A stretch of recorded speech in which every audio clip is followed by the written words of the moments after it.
Делегација од Лесковаc предводена од страна на градоначалникот Горан Цветановиќ денеска беше во посета на општина Кочани, каде се сретна со градоначалникот на општината Радко Димитровски.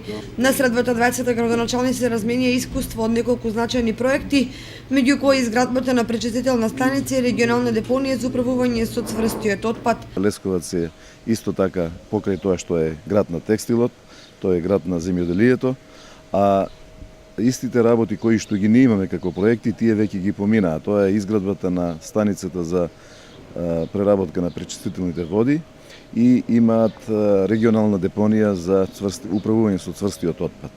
Овие искуства кои што ги имаме од нив ќе бидат драгоцени на нас, на општината Кочани и на регионот цел, бидејќи и ние како регион настапуваме како источен плански регион за практична примена на тие нивни искуства во нашето работење во овој дел.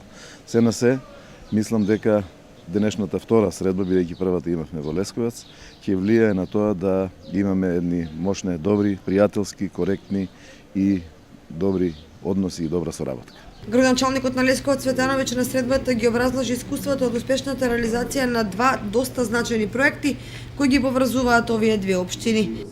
Пред само 10 дана сам имал час да будем у име Србије. Пред само 10 дена имав чест да бидам гостин во Виена, Австрија, каде се одржа состанок на кој тема беше фабриката за пречистителна станица, како пример за доста значаен проект во кој Европската унија финансираше 10,5 милиони евра. Овде сме за да разменим искуства како за овие два проекти, така и за проекти од областта на спортот и културата. Оваа средба е доказ на уште една успешна меѓународна соработка помеѓу овие две општини, не само во областта на инфраструктурата, туку и во областта на спортот и културата.